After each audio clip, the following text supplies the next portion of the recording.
Welcome back, everyone. Yes, the Vosganian is in the house. This is Chuck Vosganian, who is the flounder of Rochmon Record Club. Welcome back. Thanks, Jesse. Good to be here. You knew the second you said that to me, it was over. It's all over. I should have watched what I said. Rochmon Record Club, in case you've been living under an LP for too many years, is this absolutely amazing concept that Chuck and I, we started talking about this over a year ago, right? Over a year, yeah. Where Chuck does on once a month at Cafe Lena, takes an album that has really just influenced popular culture and does an in-depth look at this album. And the list is very, very extensive now. As you know, my wife and I have been practically every single one of them.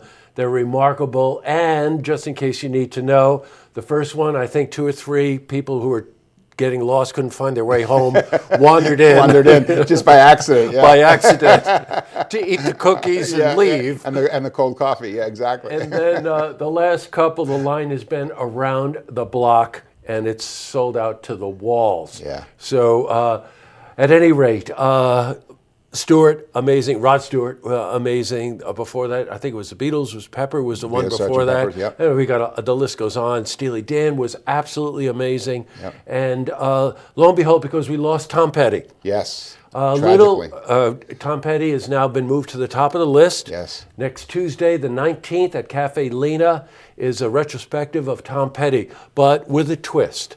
Yeah, because I decided that I was trying to figure out how to create this list of songs, and didn't want to do one album, even though I'd love to do "Damn the Torpedoes." Oh my God, it's one of my favorite records of his. I decided to do this retrospective of his career, and we're using as the set list his last set list for the last show that he played at the Hollywood Bowl. He was on his 40th anniversary tour and played his last show in LA at the Hollywood Bowl and died. That's it. A week later, he was dead. That's right. And so it seemed to me that this would be a great place to start.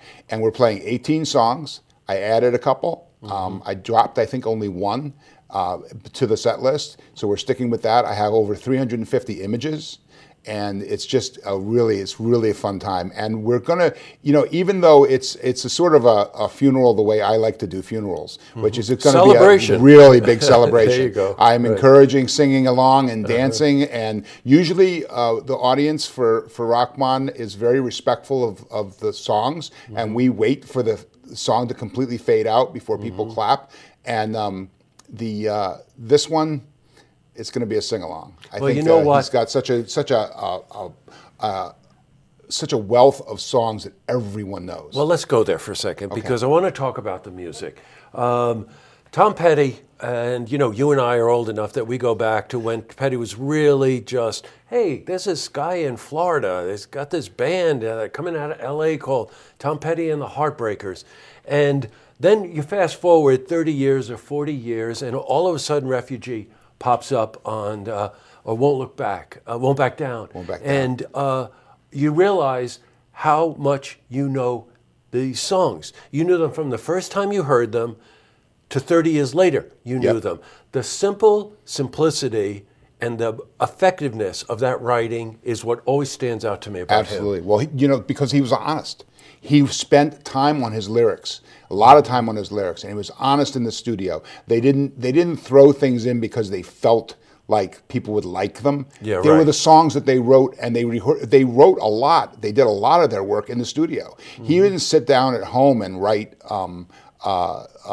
thinking what people would like. What people would like. Yeah, he went in the studio because, as we talked about earlier, he's so invested in the idea of the band as an idea. He wanted to create this music with his friends, and that's who the band ultimately was, his closest friends and his family. And you can't talk about Tom Petty and the Heartbreakers. A point that he's making that's very important. It happened to be called Tom Petty and the Heartbreakers, but it wasn't Tom Petty and this band, backup band. It was really a group. Yes. The group as strong as the Stones, as strong as the Beatles, as strong as any group, Creedence. They were, really epitomized what a group and how they worked together, and that's exactly what it was with Petty. And no big productions. very basic productions, but a real nice sort of influence by McGuinn and the Byrds. Yeah. McGuinn's driving in the car with his manager, and he hears "American Girl" on the radio, which must have been a rarity because the album didn't get a lot of airplay in the U.S. They were huge in Europe, but they were not big here. And they hear "American Girl," and McGuinn looks at his manager and says, "When did I record this?" And the manager goes, "Oh, that's not you, Roger." And he goes, "Yeah, I know it's not me. Who is this?" Yeah, exactly. And he reached out to Petty, and Petty said, "You know, we weren't going for the Byrds sound. We would never have tried to do something like that. We idolized them so much. We would never have tried to do something that was a knockoff of the Byrds." And he and McGuinn became really good friends. And McGuinn actually recorded his "American Girl" for his album Thunderbird, his solo album Thunderbird. So yeah, it's something else. Some of that has to do, of course, with the tenor of his voice. There were some similarities with Roger McGuinn, but he also played the 12-string Rickenbacker too. So iconic guitar with a very, very beautiful sound. You have to go into the band. You got to go into Mike Campbell, guitar player. Again, you and I joke about this all the time about the tasty bits. Yeah, exactly. Here's a guitarist who never showboated ever. And arguably one of the most brilliant guitarists for knowing when to play, when not to play, and how he played. And he was really a partner of Petty's. He was absolutely Petty would introduce him as his right-hand man. Yes. And the co-captain of the band. And he was so much a partner that Campbell came in with a solo album that he wanted Petty to listen to, and Petty said, "You can't release that. That sounds just like us." And Campbell. That was Campbell's sacrifice. Yes. He had to come to terms with the fact that he had partnered so closely with Tom Petty that he couldn't do music that was any different anymore. And Ben Montench came in about a year later, the keyboard player, keyboard player, with his solo album, and Petty gave it his blessing because it didn't sound anything like Petty. He said you might want to check with Bob Dylan because it did sound a lot like Dylan. That's a whole other story. That's a whole other story. So true. But that's one of the things about the Heartbreakers. They toured as a backup band for Dylan for a 60-day world tour. I mean, they toured with Johnny Cash. They put themselves in a secondary position. And when they toured with Dylan, they actually had to stop here in Saratoga Springs. They played at SPAC. That's right. Yeah, That's very true. cool stuff. So you know what I'm going to say. Next Tuesday night, get there early. The doors officially open at 6:30, but the line starts at 6 o'clock, and you want to get a seat.